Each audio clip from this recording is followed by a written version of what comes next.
بسم اللہ الرحمن الرحیم ایاک نعبد و ایاک نستعین۔ جس طرح سے میرے بھائی انتظار پنچوتا صاحب اور ہمارے انصاف لائرز ونگ کے جو اس وقت پریزیڈنٹ ہیں اور چیف آرگنائزر ہیں، انہوں نے بات کی ہے، کس قدر افسوسناک بات ہے کہ یہاں پر یہ جو کالا کوٹ جو قانون کا رکھوالا کہلاتا ہے، آج وہ بھی ملزموں کی صف میں کھڑا کر دیا ہے اس فسطائیت سے بڑی حکومت نے۔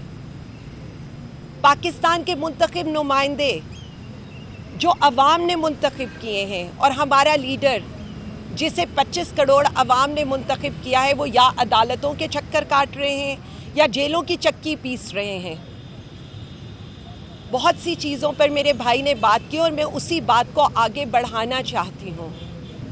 عدلیہ کے لیے یہ سوچنے کا مقام ہے، چیف جسٹس کے لیے یہ سوچنے کا مقام ہے، ہائی کورٹس کے، اسلام آباد کے اور چیف جسٹس آف پاکستان کے، کیا آپ نے ربر سٹیمپ کا کردار ادا کرنا ہے یا عدلیہ کو 26ویں ترمیم سے آزاد کرانا ہے؟ میں چیف جسٹس پاکستان سے بھی مخاطب ہوں اور ان سے یہ کہنا چاہتی ہوں کہ آپ نے یہ حکم نامہ تو سنا دیا کہ 3 مہینے کے اندر 9 مئی کے کیسز کے ATC فیصلے کرے، کیا آپ نے ہمارے جیسے لوگوں کو سننا پسند کیا جن کے اوپر پنجاب کے ہر شہر کے کیسز ہیں، جو پنجاب کے ہر شہر کی جیلوں میں رہ چکے ہیں، کہ ہم کس طرح سے 3 مہینے کے اندر ملٹیپل کیسز کے ٹرائلز بھگتائیں گے؟ کیا آپ نے یہ دیکھا ہے کہ اس دن جو 252 لوگوں کے اوپر فرد جرم عائد ہوا ہے، ان میں سے کچھ لوگوں کا انتقال ہو چکا ہے، کچھ جان کی بازی پر اس وقت ہسپتال میں پڑے ہیں، اور کئی ہمارے ورکرز صبح سے لے کر شام تک کئی کلومیٹر کا سفر طے کر کے اپنے روزگار کی، اپنی فیملی کی فکر کیے بغیر آپ کے جیل ٹرائلز کو بھگتا رہے ہیں۔ جس طرح کا ظلم ان عدالتوں میں ڈیورنگ جیل ٹرائل ہو رہا ہے، وہ آپ کے سامنے ہے کہ گواہوں کو، مین گواہوں کو ملزموں کی موجودگی کے بغیر، وکلاء کی موجودگی کے بغیر وہاں پر پیش کیا جاتا ہے اور ان کی گواہی لی جاتی ہے۔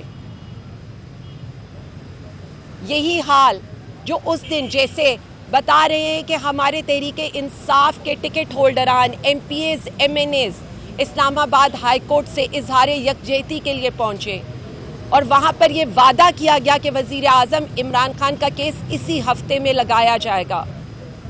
آج یہ ہفتہ شروع ہونے کو ہے لیکن کسی کاز لسٹ میں اس کا ذکر نہیں ہے۔ کل لاہور ہائی کورٹ میں ان کا کیس لگا ہوا ہے اور ادھر بھی ہمیں تاریخ پر تاریخ دی جاتی ہے، کبھی پروسیکیوٹر نہیں آتا، کبھی ریکارڈ نہیں آتا۔ ہم صرف یہ کہنا چاہتے ہیں کہ گرمیوں کی چھٹیاں ہونے والی ہیں، اس سے پہلے ان سارے کیسز کا فیصلہ انصاف پر کیا جائے۔ ہم بار بار آپ کو یہ کہہ رہے ہیں کہ ہم آپ سے انصاف کی توقع کرتے ہیں، ہم کوئی ریلیف لینے نہیں آتے، اور ہم آپ کے ضمیر کو جھنجھوڑتے ہیں۔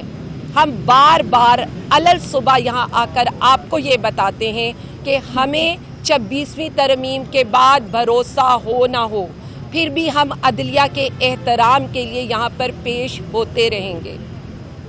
جس طرح کی فسطائیت، جس طرح کا جبر اس ملک میں نافذ کیا گیا، 2.5 سے 3 سال میں آپ نے ہر حربہ استعمال کر لیا۔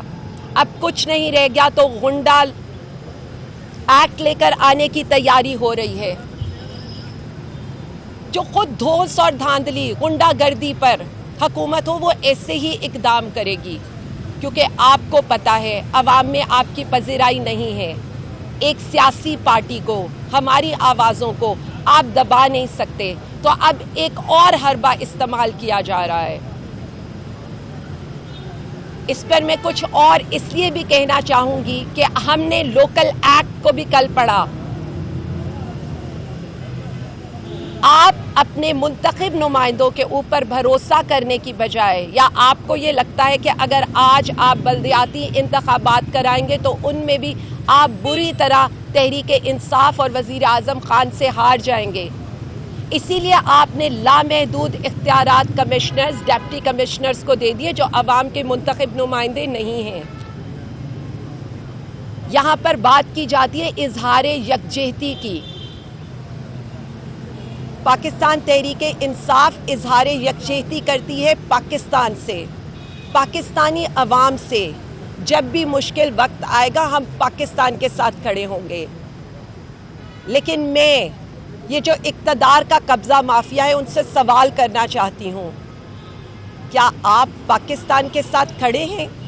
کیا آپ پاکستانی عوام کے ساتھ کھڑے ہیں؟ ہم نے تو جبر سہ لیا اور آج بھی سہ رہے ہیں، لیکن جب آپ کا وقت آئے گا تو کیا آپ یہ سب کچھ برداشت کر پائیں گے جو آپ نے شاہ محمود قریشی صاحب کے ساتھ کیا، جو ملک کا سابق وزیر خارجہ ہے؟ جب ایک طرف انڈیا اپنے سابق وزرائے خارجہ کو پاکستان کے خلاف سفارتی جنگ کے لیے متحرک کر رہا ہے، آپ یہاں پر اپنے سابق وزیر خارجہ کو بیماری کے حالت میں بغیر کسی کیس کے جیل میں گھسیٹ رہے ہیں۔ ایک 75 years cancer survivor doctor Yasmin Rashid یا دل کے عارضے میں مبتلا اعجاز چودھری صاحب کو سزا دے کر آپ کی کون سی دلی تسکین ہوگی؟ میں بار بار یہ کہنا چاہتی ہوں، یہ وقت آیا ہے زخموں پہ مرہم رکھنے کا۔ زخموں پہ مرہم رکھیں۔ وہ جو پاکستان خان آج اڈیالہ میں بیٹھا ہے اس سے بات کریں، کیونکہ وہ پاکستان کا مقدمہ دنیا میں لڑے گا اور پاکستان کی عزت کروائے گا۔ پاکستان زندہ باد، عمران خان زندہ باد۔ Thank you.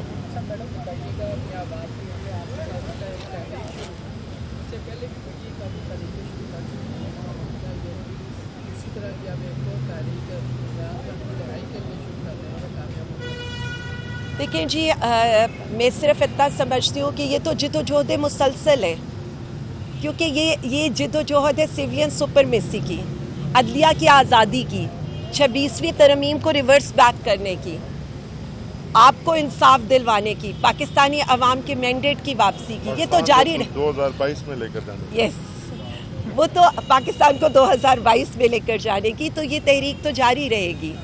اور یہ تو فیزز ہے تحریک کے، اور ہم کل دیکھ رہے تھے لینڈ مارک شروع ہوا 9 اپریل کی رات سے، جب ایک منتخب وزیر اعظم کو بیرونی دباؤ کے اوپر ہٹایا گیا، پھر 25 مئی، پھر پی ٹی آئی نے کون سا وقت نہیں دیکھا، ابھی کل ہی 25 مئی گزرا ہے۔ یہ غنڈہ گردی، یہ ریاستی دہشت گردی اس دن شروع ہوئی تھی، آج تک جاری ہے۔ پی ٹی آئی کا ورکر، پی ٹی آئی کے لیڈران، ہمارا وزیر اعظم ڈٹ کے کھڑے ہیں، مقابلہ کر رہے ہیں اور کرتے رہیں گے۔